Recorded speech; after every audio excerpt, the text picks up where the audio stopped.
Chers amis, bonjour à tous et à toutes et bienvenue à notre rendez-vous quotidien consacré à la méditation de la parole de Dieu. Nous sommes aujourd'hui le 16 octobre, dimanche 2022. Nous célébrons le 29e dimanche du temps ordinaire. Nous sommes en Luc chapitre 18, les 8 premiers versets. Il est question en gros de la prière et de la persévérance dans la prière. Installez-vous bien, c'est parti pour cette halte spirituelle. Pour notre méditation, nous parlerons d'une énigme. Nous partirons de là pour évoquer les personnes visées par les textes d'aujourd'hui. De qui s'agit-il en effet? Qui doit être le plus interpellé? Et après, nous réfléchirons sur la notion de foi. Lorsque Jésus demande quand le Fils de l'homme reviendra, trouvera-t-il la foi sur terre? L'énigme dont il est question, c'est le fait que, d'une part, nous savons, et c'est vrai, que Dieu est disposé à nous donner ce que nous lui demandons dans la prière. Mais comment se fait-il que nous ayons encore besoin d'insister et de persévérer dans la prière pour quelqu'un qui désire nous donner tout ce dont nous avons besoin, tout ce que nous lui demandons, comme il est si bien dit? En effet, il ne s'agit pas d'abord de Dieu, mais il s'agit de nous, de notre façon de prier, de la qualité de notre prière. Car pour ce qui concerne Dieu, il n'a pas de réticence en lui. Comme la nature d'ailleurs, nous voyons les arbres qui procurent les fruits et l'ombre, les rivières qui coulent pour nous, les champs qui nous donnent des récoltes, et nous n'avons pas vu le ciel se dérober. Comme dit Jésus, si vous qui êtes méchants savez donner des bonnes choses à vos enfants, combien plus le Père ne donnerait-il pas l'Esprit à ceux qui le lui demandent? La question est donc de savoir comment nous prions. Il s'agit donc de nous, de la qualité de notre prière. Est-ce que notre prière est faite pour la forme, ou par pure politesse, ou juste pour sacrifier à un rite? Y a-t-il écho de nos cœurs dans ce que nous demandons à Dieu?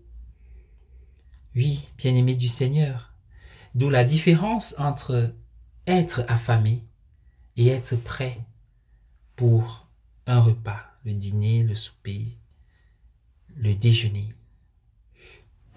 D'une part, il y a un vrai besoin réel, et là on sait que c'est vital et on s'engage totalement. Et d'autre part, il y a juste un rite, un rendez-vous, une formalité.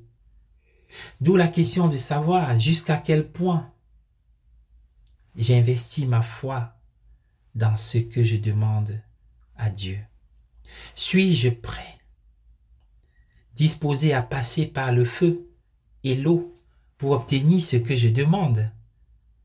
Est-ce que je m'engage totalement, complètement, à l'image de cette veuve importune qui n'a pas reculé devant la peur pour affronter ce juge renommé cynique, inique?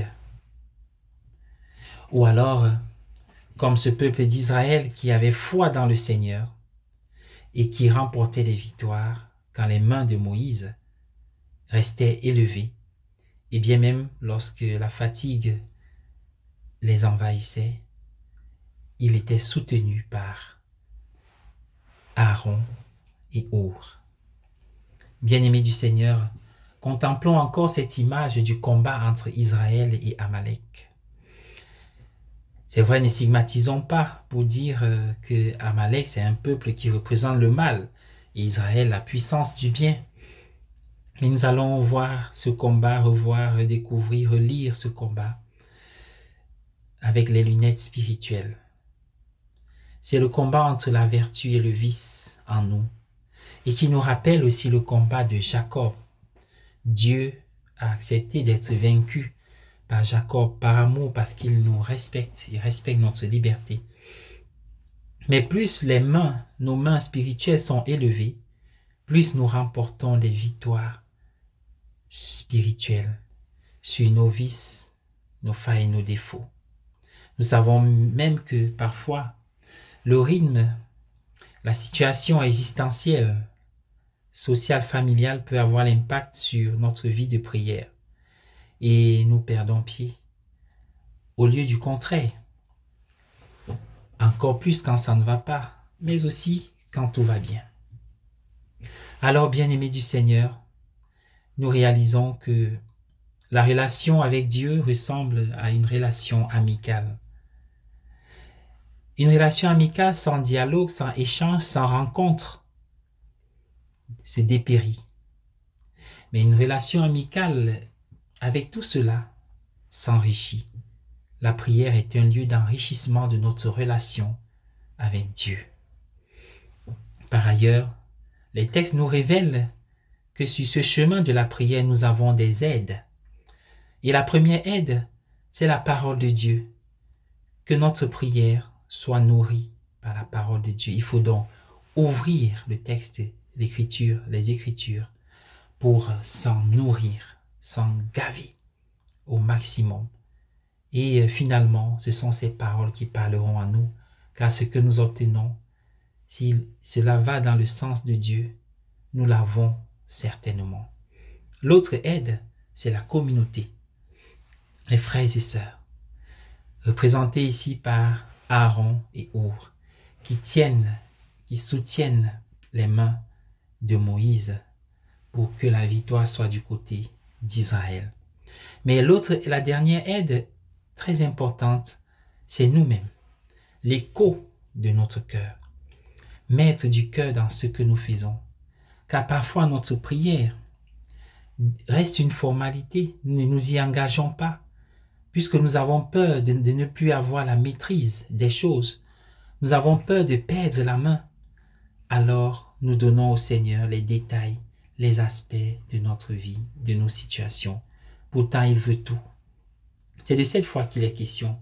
Peut-être lorsque Jésus demande, trouvera-t-il la foi sur terre? C'est de cette foi totale et vraie qu'il est question.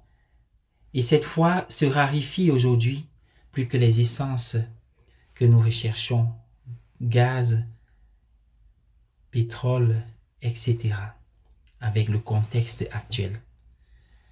Une foi totale dans le Seigneur nourrit notre prière. Soyez bénis. Bonne journée à tous.